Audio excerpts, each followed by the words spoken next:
for construction and all the robotics that goes on. So I don't really know. Not something I really paid attention to, or not something I pay attention to now. I think most of the from where I see and the people I see, there's definitely artificial intelligence, because there's not a lot of them that have got real intelligence, Peter, are there?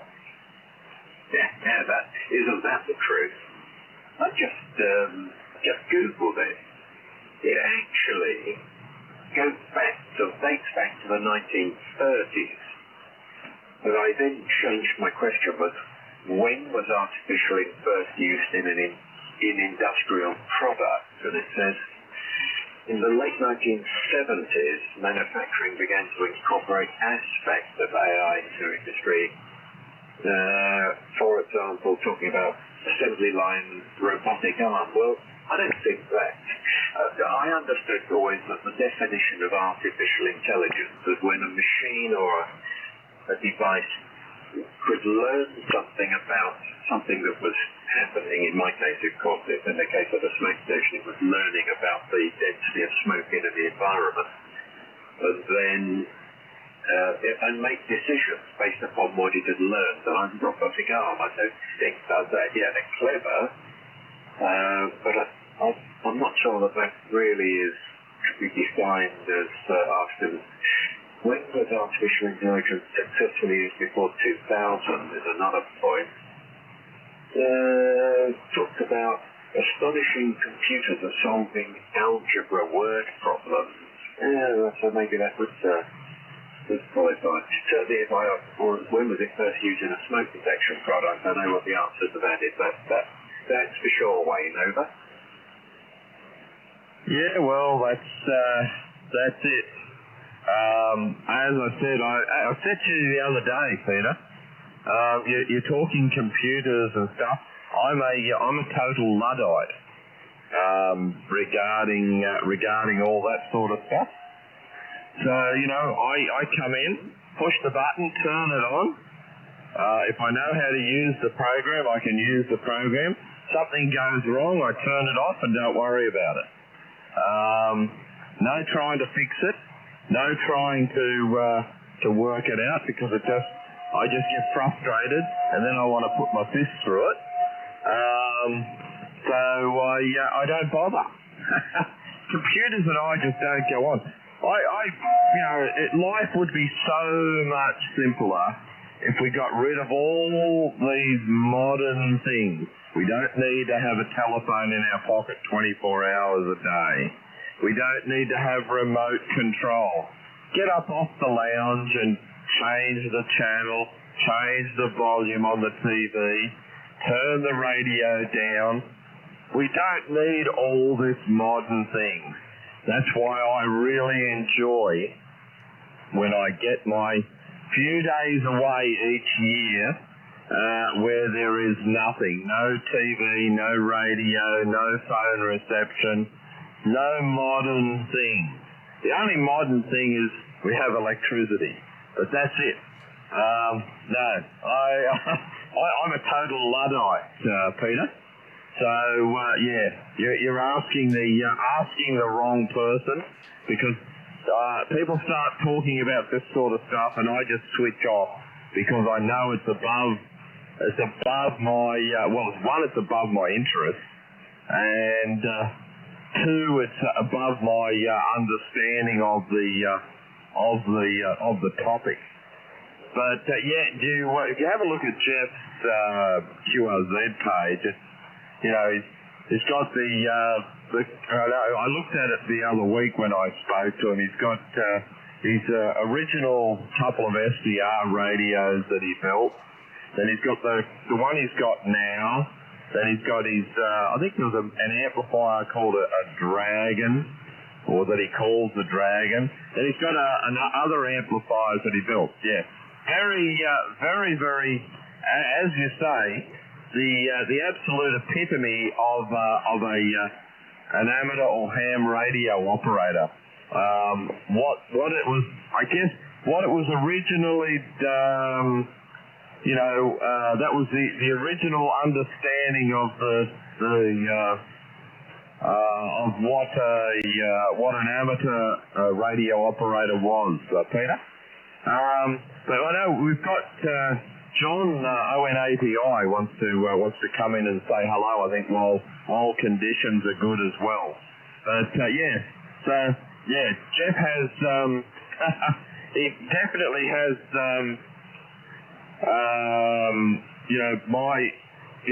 I really hold what he does in very, very high regard. Peter, G2YT, VK2VRC, over. Yeah, I'll pass it over to John. Just make sure I'm not doubling with it. No, I'm not. Okay. Good morning to you, John. I hope you're copying me okay. I think what Jeff does is beyond my understanding. I'm in awe of what he does. But certainly the previous holder of my call sign used to build and modify amateur transmitters and receivers. Apparently he was particularly keen on top hand. He had access to a massive antenna farm commercial. He's the boss of an antenna farm of a place called Dorchester Radio. They had, I think it was 30 plus 200-foot towers, which were used for transmitting. It was part of Cable and Wireless originally, part of Mahoney. Used for transmitting telegrams on radio around the Commonwealth, including obviously to Oz. Last time I checked, it was still part of the Commonwealth, maybe not much longer. But anyway, he used to string his top band antennas from there. Was a big sound on top bands, I understand it. I got that from a guy in Sweden who heard me on air early 2000s. It must have been because I started using this call in January 2000. Before that it was Golf 4 Mike Charlie Kilo. I preferred the shorter call. And he thought I was Jeff, and he came back and said, Jeff, long time since I've spoken with you. And I had to explain, sorry, no, Jeff's been gone since 1974, but I've inherited his call sign. And he was telling me about it. And he was a very old man when I spoke to this guy in Sweden. But anyway, I won't keep talking about artificial intelligence anymore. It wasn't my idea. It wasn't my implementation. I happened to own the business and employed somebody who had the idea. I claim no personal credit for it at all. Selling them and developing the market, yes. Developing the product, no. Anyway, so the way I look at it, we won 2 Royal Awards. Technological achievement followed a couple of years later by the Export Award. So the first one was really dear old kid. He died of lung cancer because of his wretched pipe. But the export achievement was mine. Anyway, John, I hope you're copying okay. I'm using a brand new transceiver, Flex 8600. Oscar November 8, Echo India. I'm assuming you're hearing me. Golf 2 Yankee Tango in the group. Yes, I am hearing you, Peter, and a very good morning to you, Jeff. Or I was going to call you Jeff. Good morning, Peter, and good evening to you, Wayne. G2YT ON80I. You're 5 and 8, 58 with me, and congratulations on your new radio. I wonder, do you notice any difference? Over. Yes, sorry, I was just putting the reports in my log. Yeah, I do notice a difference. It has a different feel to it in terms of the receiver. It seems quieter. I haven't measured anything, but I did a brief back-to-back. I had the 6400M in line, updated to all the latest firmware. Apparently it didn't have it on it, despite me trying, or at least the radio had, but I think the display didn't, the Maestro, as it's called. And then I put this 8600 in, and it definitely is quieter. It seems to be slightly more sensitive, but they were both good in terms of connectivity, but this one seems to have the legs on it. people tell me that it sounds different. Actually sounds better. I was talking to a VK4 that I've spoken to a number of times, Bill, Victor Kilo 4 Zulu Delta, who has a 6600 flex, and he was raving about the audio quality of this 8600. So, to be honest, I'm never really desperately bothered about what the transmit audio sounds like. So I want it to be clean. And of course, the big thing about this radio is it will, I think I'd say that with a fair degree of confidence, even though Flex said that the 6000 series would have adaptive pre-distortion added to it. They said that 10 years ago and they never could do it. But this one actually has it in the big manual for it. It actually, there's a section on adaptive pre-distortion. It says it's not in it as originally supplied. I think this is the first one in use in the UK. It's serial, but the serial number on the back is 0012. I was told by the Flex Help Desk when I was contacting them about a bit of an issue with it, that that's just a randomly generated number. Not sure I believe that. It does have a big sticker on the underside with all the signatures. It's what they call a signature one. I think the first 100 made had this label on. My great uncle used to tell me never buy a brand new product, allow them to iron the bugs out before you buy it, and I ignored it. Round to you, John. And you'll find a date. ON80I in the group, G2YT. Yeah, Roger. Well, I go along with your uncle as regards don't buy the first one, but why not anyway? And nice that you have it. Yeah, I know a lot of people are waiting. So hopefully that goes well. Yeah, today I'm on the Anand 7000, and I'm using one of those VK amps, the VK3, and well, I'm happy with the station. And I also use the Hermes Lite, and I'm on pure signal, Peter. So great stuff. Okay, I'll just go quickly over to Wayne. I won't hang around. I want to go outside to the garden and start cutting some wood.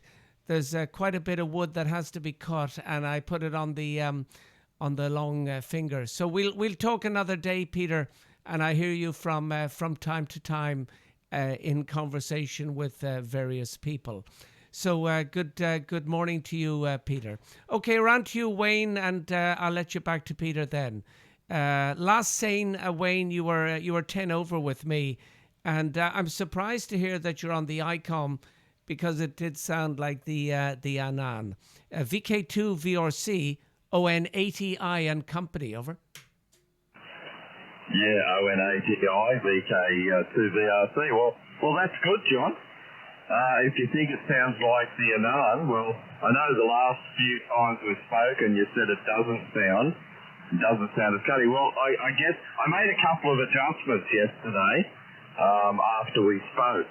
So maybe it's given the audio a little bit more body, and it's doing what it's supposed to do. You're 5 and 9 here, John. So no problems hearing you. Conditions are good, surprisingly. When I look at what all the specs are, the K is 5.33, the A is 14. The solar flux index is 167, but the sunspots are down to 90, and there's been some sort of a coronal mass ejection, or sun flare, solar flare, as people like to call them.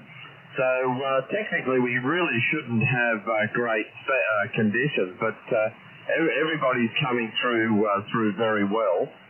And as I said, you're 5 and 9, John, and glad to hear that you think this is sounding like the other radio. Over. Yeah, Roger. Yeah, it has that kind of that raspy tail end on it. So it sounds like you, which of course it is you, but the other one was more dull. Okay, Wayne, I'll wish you well. Thank you for letting me drop in, and I'll leave you back to Peter. As said, there's wood to be cut and a few jobs to do before I go to the salt mine. But as I always say, always a pleasure speaking to you, and of course Peter. And greetings to the the lady of the house at the Four-Legged Friends, and we'll talk soon, I hope. So back she goes to you, Wayne, and greetings from Belgium. VK2VRC ON80I and Company, over. Yeah, okay, John, no problem. Good conditions.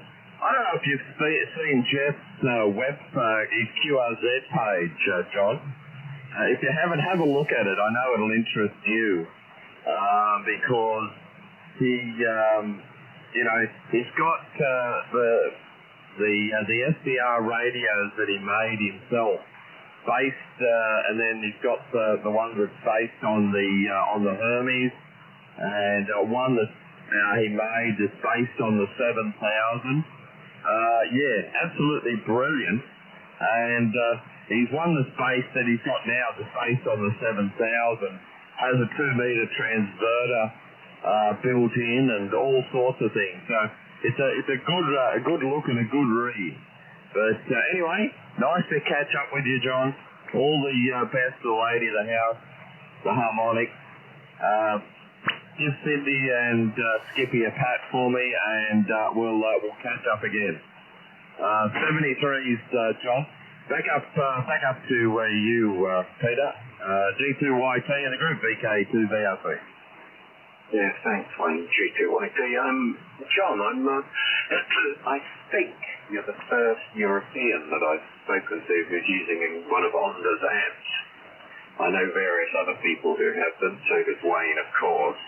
I know he's familiar with them.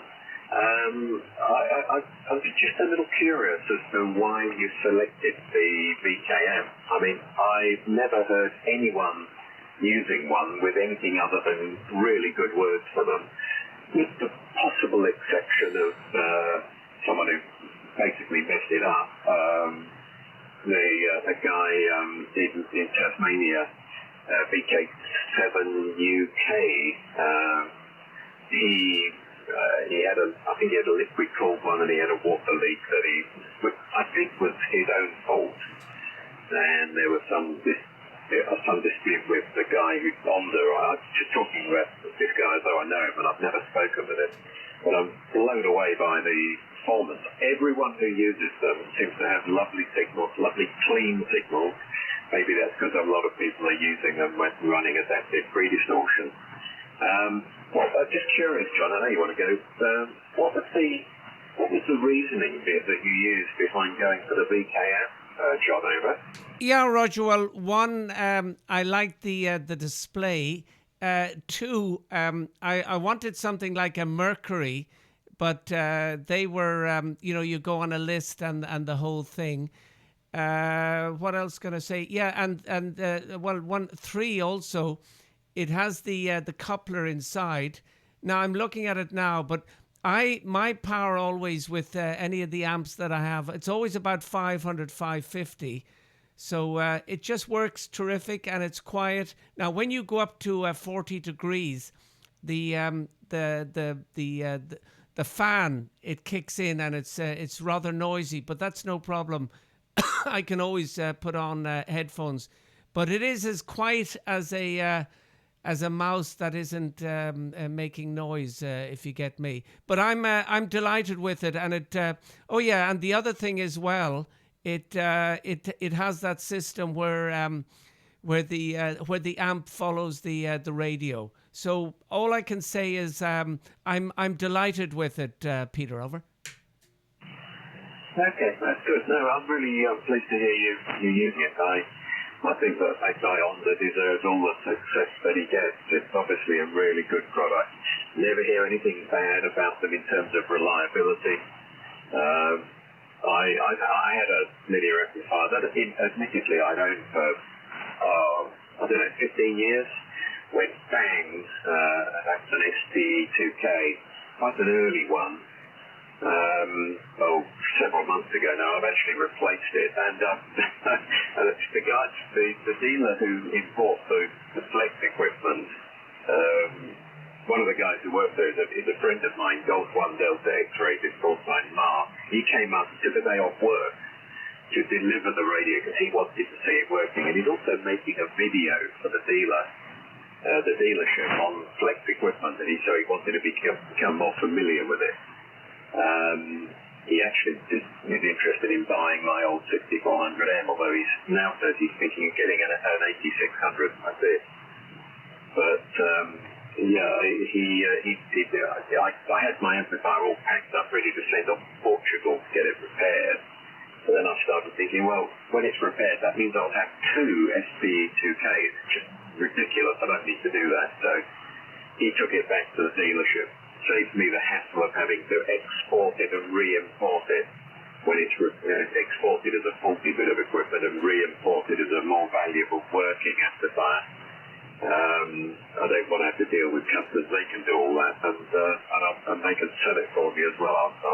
They sort of agreed a price less whatever it costs to repair it. So I probably won't get very much for it, but better than nothing. John, thanks very much indeed. Thanks for calling in, and pleasure to catch up with you. Lovely signal from you this morning, and I had said exactly the same thing to Wayne when he called in some time back using the ICOM. I said I couldn't tell the difference between his signal on the NM or the ICOM, which has got to be a good thing. Back to you pretty quickly, John, and I'll probably continue yapping away until the band drops out. Probably won't be too long with the propagation as it is at the moment. ONADI, G2YT in the game. Yeah, Roger on that, Peter. Okay, well, I'll just finalise on this one. There's 2 points. One, as regards computers, I'm hopeless, but as Wayne knows, I have a son who is terrific, and he's on his third year of computer science applied, and he's doing very well. He's very nice. You know, sometimes I come down to the living room and I say to him, I need a little bit of help. And then he says, is it a thetis? And he laughs. But anyway, he always comes up. But it's amazing. A small problem, and I could be there for the year trying to solve it. And he's up there, clickety-click, clackety-clack. And within a minute or less, it's sorted. So lovely to have him. And I did tell him, when he does leave home, and he may stay as long as he likes here, I don't mind saying that, but if he does leave home, as long as he remotes in to sort me out in the future. Okay, that's 1 point. And 2, if you make a note of this call sign, Mike 0 Kilo Echo Papa, he is very, very good at repairing anything's electronics. Over. Yeah, so I've just taken a note of that. That's useful to bear in mind. Thanks very much indeed, John Weaver. Yeah, Roger. Well, he's even, some people have had, problems. Maybe it's due to them or who knows. But even with their Anan radios, the 7000 or whatever, and the 8000, and he has repaired them. Over. Yeah, that's interesting. It's always useful to know people like that. I got a good friend in Portugal who was going to repair this SPE that went bang. I think it's an electrolytic capacitor in the power supply, actually. But there was definitely some sort of an RF alignment issue with it, because it's got 3 power settings, low, medium, and high. And if I used it on low or medium, there was distortion.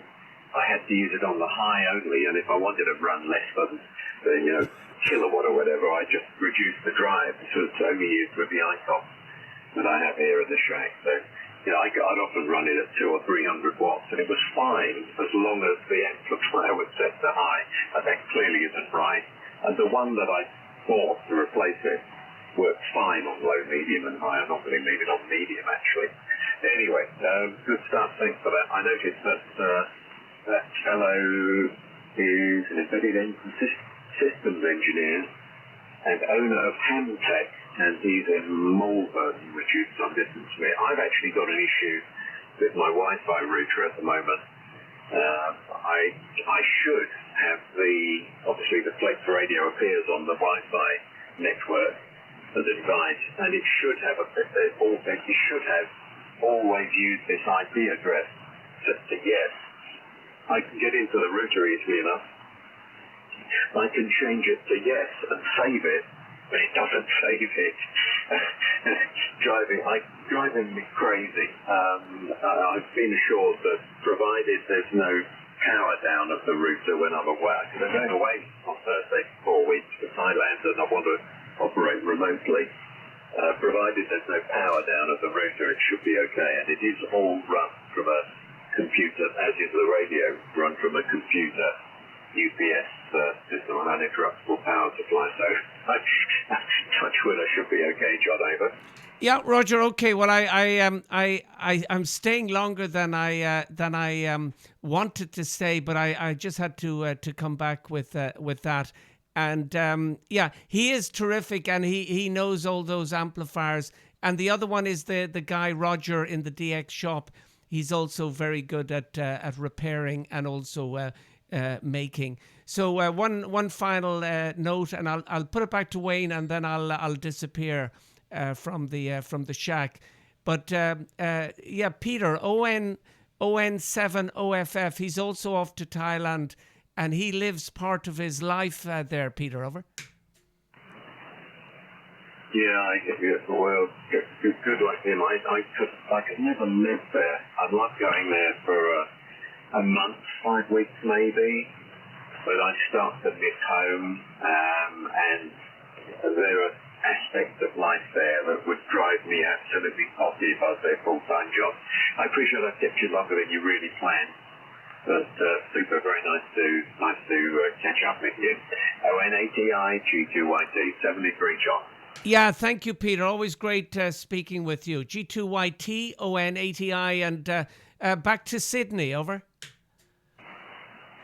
Yeah, okay, yeah, John.